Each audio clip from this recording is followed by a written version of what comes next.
In today's video, I'm going to teach you how to use Canva offline for presentations anywhere. If you've ever worried about spotty Wi-Fi before a meeting or a class, this workflow will give you peace of mind by syncing your presentation so it's ready to present even without an internet connection. Start by opening the Canva website in your browser and signing in. On the left sidebar, click Projects to open your saved work. Find the presentation you plan to deliver. Hover over its thumbnail, then look for the More icon, the three dots in the corner of the design thumbnail, and click it. In the menu that appears, choose Enable Offline Presenting. Canva will prompt you to confirm, so click Continue to start the sync. You'll see Canva begin synchronizing the files it needs for offline playback. This may take a moment, especially if your presentation includes lots of images, videos, or animations. So let it finish. When the sync is complete, the design will be marked as available offline.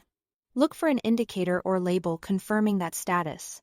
A quick tip: complete this process while you have a stable internet connection and avoid clearing your browser's cache before your event, since that's where the offline data lives. Once you see that it's ready, you are set.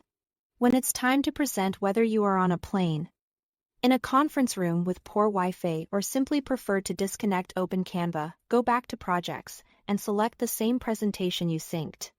Even if you are offline, the synced design will launch normally. To begin presenting, click Share in the top right, then click Present just as you would online. Your familiar tools are still there offline, including Presenter View for seeing the next slide, speaker notes to keep your talking points handy, and magic shortcuts to quickly trigger actions during the presentation. If you are connecting to an external display or projector, set that up first, then choose your preferred presenting mode. You can navigate with the arrow keys as usual, and animations you included will play using the files that were synced. A couple of quick tips before we wrap up. If you make changes to the presentation later, repeat the Enable Offline process to refresh the synced version. Give large designs extra time to sync and test your presentation once offline to confirm everything is cached on your device. That's it. Thanks for watching.